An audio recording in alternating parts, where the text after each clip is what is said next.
नमस्कार, जय हिंद, जय भारत। मैं गौरव श्रीवास्तव भारतीय एक बार फिर आप सभी के साथ जुड़ रहा हूं अपने चैनल के माध्यम से देश का गौरव। आज मैं बात करने वाला हूं देश में बढ़ रहे कोरोना के मामलों को लेकर के और जानने की कोशिश करूंगा कि कहीं ना कहीं सरकार से किस तरह की चूक हो रही है। कहीं ना कहीं प्रदेश की जनता हो या फिर देश की जनता हो, किस तरीके से उसके हाल बेहाल होते दिख रहे हैं और प्रदेश को किन किन परिस्थितियों का सामना करना पड़ रहा है। सबसे पहले मैं बात करना चाहूँगा, चूँकि देश के हालात कुछ इस कदर ख़राब हो चले हैं कि कोविड-19 के पेशेंट की संख्या अकेले उत्तर प्रदेश की राजधानी लखनऊ में सिर्फ 20,000, 21,000, 22,000 की संख्या में आ रही है। अब मैं आप सभी को बताना चाहूँगा कि जिस तरीके से कोविड-19 के पेशेंट की संख्याओं में इजाफा हुआ है और अगर हम पिछले जो रिकॉर्ड हैं, पिछले जो पेशेंट की संख्या निकल रही थी उन पर बात करेंगे तो कहीं ना कहीं उस समय की परिस्थितियों से कंपेयर कर रहे हैं हम आज की परिस्थितियों को, तो कहीं ना कहीं हॉट स्पॉट कोरोना को लेकर के मोहल्लों में किस तरीके से बैरिकेडिंग की जाती थी, किस तरीके से लोगों को जानकारी दी जाती थी और कोरोना के पेशेंट कहाँ से निकले हैं, उनके क्या क्या संबंध रहे हैं, कहाँ कहाँ गए हैं, उन पर भी चर्चा होती थी। आज स्थितियां दूसरी हैं। आज शायद हम उन बारीक तरीके से उनकी जड़ों तक नहीं जा पा रहे हैं और सबसे बड़ा जो कारण है कहीं ना कहीं चुनाव, जिसमें लगातार चुनाव आयोग ने अपनी निष्क्रियता को बरकरार रखा है। और पश्चिम बंगाल की अगर हम बात करेंगे तो पश्चिम बंगाल में जिस तरीके से ज़ोर शोर से आप हमारे स्क्रीन पर देख पा रहे होंगे कि किस तरीके से देश के उन आला कमानों के नोटिफिकेशन रोज़ आते हैं। ये रोज़ाना नोटिफिकेशन है जो प्रतिदिन मिलते रहते हैं। किस तरीके से हमारे देश के संवैधानिक पद पर आसीन ऐसे राजनेताओं की बात करेंगे, हम बात कर रहे हैं, किस तरीके से नोटिफिकेशन आते हैं और भीड़ भाड़ की जनता के साथ लगातार अपनी रैलियों को संबोधित करते हैं। ताज्जुब की बात यह है कि एक तरफ सरकार का स्वास्थ्य मंत्रालय हमें गाइडलाइन देता है 2 गज की दूरी, मास्क है ज़रूरी, और दूसरी तरफ उसी सरकार के द्वारा उन मास्क है ज़रूरी और 2 गज की दूरी का जिस तरीके से बखेड़ा निकाल दिया जाता है, उसका पलीता लगा दिया जाता है। कहीं ना कहीं आप डिस्प्ले पर देख पा रहे होंगे। आप लगातार ये जो देख रहे हैं, हमारे देश के गृह मंत्री जी के रैलियों के फ़ोटोज़ थे, हमारे देश के प्रधानमंत्री जी की रैलियों के फ़ोटोज़ थे और किस तरीके से कोरोना को मजाक बना के रखा गया है। या तो इसमें 2 ही तथ्य सामने निकल कर आते हैं, या तो देश की जनता को डराया जा रहा है या फिर वास्तविकता में देश की जनता की जान के साथ खिलवाड़ किया जा रहा है। मैं इन 2 बातों पर अपनी पूरी तर्कसंगत विचार रखूँगा और मैं ये ऐसा क्यों कह रहा हूँ इस पर भी थोड़ा सा बातचीत करूँगा। यदि देश की जनता को डराया जा रहा है तो कहीं ना कहीं जो बंगाल चुनाव, यूपी के पंचायत चुनाव, असम के विधानसभा चुनाव जो संपन्न कराए जा रहे हैं, कहीं ना कहीं सरकार जिस तरीके से संपन्न करवा रही है उसको देखकर ये कहा जा सकता है कि सरकार जनता को भय रखना चाहती है, भय में रखना चाहती है और जनता से उठाई जा रही, जनता के बीच से उठाई जा रही आवाज़ को किस तरीके से दबाना चाहती है, ये स्पष्ट होता है। या तो मैंने जो दूसरा तर्क प्रस्तुत किया, या तो सरकार जनता की जान के साथ खिलवाड़ कर रही है। दूसरा तर्क इसलिए मैं दे रहा हूं क्योंकि जिस तरीके से सरकार अपनी रैलियों को, पंचायत चुनाव हो या विधानसभा चुनाव हो या फिर भीड़ भाड़ वाली जगहों पर सिर्फ और सिर्फ मजाकिया अंदाज में अपनी स्लोगन या फिर प्रचार प्रसार में जिस तरीके से पैसे को उड़ा रही है, बर्बाद कर रही है, कहीं ना कहीं यह प्रदेश की और देश की जनता के साथ ही खिलवाड़ हो रहा है। सबसे बड़ी बात यह है कि अलग अलग शहरों में, उत्तर प्रदेश की मैं बात करूंगा खास तौर पर, अलग अलग शहरों में नाइट कर्फ्यू लगा दिया गया है।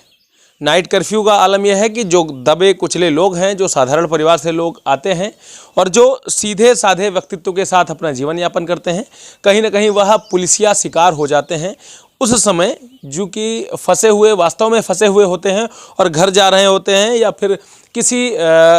गश्त टीम द्वारा उनको पकड़ लिया जाता है। अब मैं बताना चाहूँगा रात में निकलता कौन है। रात में निकलने वाले लोगों की संख्या मात्र, अगर हम दिन के निकलने वाले लोगों की संख्या के साथ कंपेयर करेंगे तो मुझे लगता है सिर्फ 5% ही ऐसी पॉपुलेशन होगी जो रात के समय विचरण करती है, निकलती रहती है। लेकिन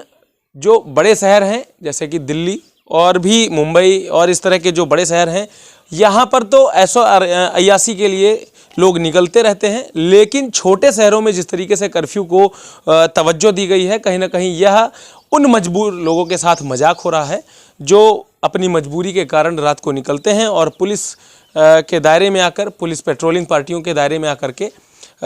उस शोषण का शिकार होते हैं, जिस शोषण से सरकार का कर्तव्य होना चाहिए उस शोषण से बचाना।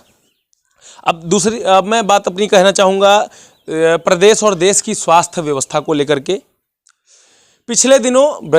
उत्तर प्रदेश के विधि एवं कानून मंत्री ब्रजेश पाठक जी का एक पत्र वायरल हुआ, काफ़ी ज़ोर शोर से वायरल हुआ। और वायरल होने का एक कारण था कि मंत्री ने एक स्वास्थ्य मंत्रालय को पत्र लिखा था और उसमें स्पष्ट किया गया था कि पद्मश्री पुरस्कार प्राप्त लोगों को भी चिकित्सा मुहैया नहीं हो पा रही है। एक जज को उनकी पत्नी को ले जाने के लिए 10-10 घंटे तक एम्बुलेंस के लिए प्रतीक्षा करनी पड़ती है और उनके सामने ही उनकी पत्नी दम तोड़ देती हैं। तो कहीं ना कहीं यह जब बड़ी शख्सियतों की जिस तरीके से घटनाओं को देखा जाता है, देखने को मिलता है, तो एक बात जहन में और दौड़ने लगती है कि जब इन लोगों के साथ इस तरह की रवैया, इस तरह का सलूक हो रहा है, तो कहीं ना कहीं आम आदमी के साथ किस दुर्गति के साथ व्यवहार किया जाएगा या फिर उसको किस तरह की स्वास्थ्य सेवाएं मुहैया हो पाएंगी, यह भी स्पष्ट हो जाता है। तो साथियों, मेरे कहने का मतलब यह है कि हम जिस तरह अपने अस्पतालों को लेकर के आज जद्दोजहद कर रहे हैं, आप हमारे डिस्प्ले पर देख पा रहे होंगे कि किस तरीके से कोरोना हॉस्पिटलों की स्थिति जिस तरीके से दयनीय बन चुकी है। डॉक्टर्स का ना जाना, पेशेंटों को किसी प्रकार की स्वास्थ्य व्यवस्था से परे रखना या फिर उनके इलाज को लेकर के बेहतर व्यवस्था ना कर पाना, कहीं ना कहीं हमारे प्रदेश की सरकार के लिए एक दुर्भाग्यपूर्ण स्थिति साबित करती है और हमारे प्रदेश की और हमारे देश की जनता के साथ एक दुर्भाग्यपूर्ण स्थिति को पैदा करती है। साथियों, मेरे कहने का मतलब यह है कि जब तक हम अपनी आवाज़ को नहीं बुलंद करेंगे, तब तक हमारी आवाज़ शायद सुनने वाला भी कोई नहीं मिलेगा और ना हमारी आवाज़ को सुना जाएगा। मैं सीधे तौर पर एक उदाहरण के साथ अपनी बात के तर्क को समाप्त करूंगा। जब तक बच्चा रोता नहीं है, तब तक उसकी अपनी माँ उसको दूध नहीं पिलाती। तो यह तो प्रदेश की जनता है, यह हमारे देश की सरकार है। जब तक हमारे प्रदेश की जनता, हमारे देश की जनता अपनी आवाज़ को बुलंद नहीं करेगी और शायद उन मूर्तियों से जो गुजरात में स्थापित की गई हैं 300 करोड़ की,